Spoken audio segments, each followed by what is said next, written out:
Still, Jay's lyric from Moment of Clarity has social and racial purpose. Jay can preserve the complex and coded conversations he has in his music, for instance, with folk who are still hustling or with those whose racial struggles tie them to him.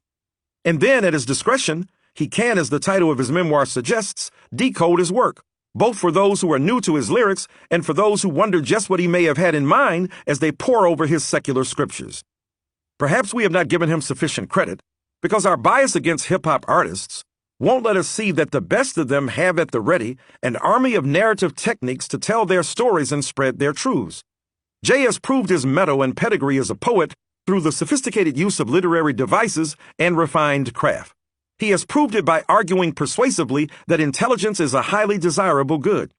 He's shown it through the use of hyperbole and braggadocio and by his ingenious extension of the black oral tradition. Jay not only enthusiastically embraces the visual and performance arts, but he grapples with his identity as a hustler, with racial strife and black identity, with black cultural habits and traits, and with the function of art, high and low, in the pursuit of meaningful existence. He has also used poetry to probe the relationship between rappers and superheroes.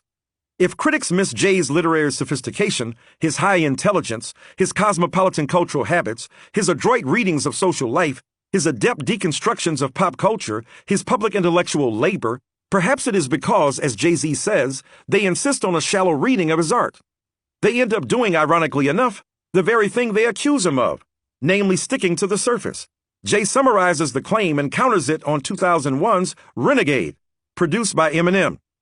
Motherfuckers say that I'm foolish, I only talk about jewels, bling bling. Do you fools listen to music or do you just skim through it?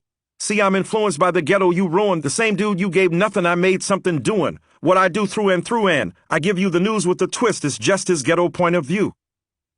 In the opening lines of Streets is Watching, Jay-Z's classic treatise on drug dealer paranoia and angst, he seizes on the question of intelligence and hustling, hip-hop and beyond, and sends it our way. Look, if I shoot you, I'm brainless, but if you shoot me, then you're famous. What's a nigga to do? Jay poses the rhetorical question like it's an existential crisis.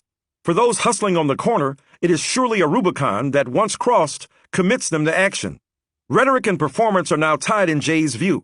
They are critical to answer the question of how one uses what one learns to set a new standard for wisdom and behavior. All of this is driven by a regard for how acute observation and tough-minded reflection can help one to navigate the perils of the underground economy and to flourish while there. That is, as long as one can stay alive while plotting one's elevation or escape. There is the possibility that the narrator might act or shoot without proper forethought, without counting the cost. Thus, there is reckoning with the mortal effects of the drug-dealing enterprise in toto.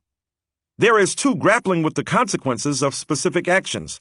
In particular, there is the potential for brainless decisions that can turn fatal within the cutthroat capitalism of the underground drug world. Even after many listens, one thing is clear. The opening lyrics and the song itself are smarter than they sound. The narrator urges listeners to smarten up, the streets is watching.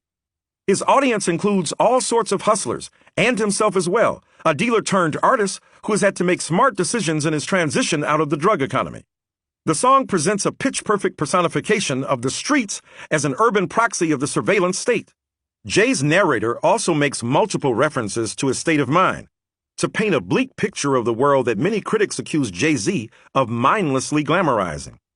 The lyrics come down on the side of drug dealing, finally, as a non-thinking enterprise. Ain't a whole lot of brain to that, he says, concluding that the decision to leave behind the violent, communally debilitating life of the drug dealer is an easy one. Why risk myself? I just write it in rhymes. Or more to the point, this unstable way of living just had to stop.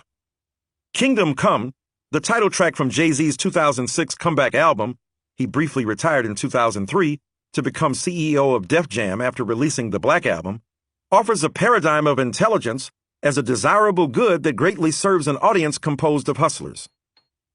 And I'm so evolved, I'm so involved, I'm showing growth, I'm so in charge. I'm so indebted, I should have been deaded, selling blow in the park, this I know in my heart. Now I'm so enlightened I might glow in the dark.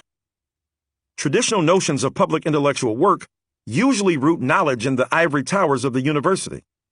The spread of knowledge is often traced into the busy lives of everyday folk who normally can't get to the learning the academy so viciously polices. In a way, Jay-Z has reversed this trajectory. His artistic work has done what some of our most important academic work only aspires to achieve. He speaks to those in the underground economies, and they hear him. In fact, after his retirement, he heard the chorus of pleas for him to return to form. I hear hurry up ho when I'm out in the public, 'cause niggas like, but you love it, you be it, you're of it, you breathe it, we need it, bring it back to the hustlers.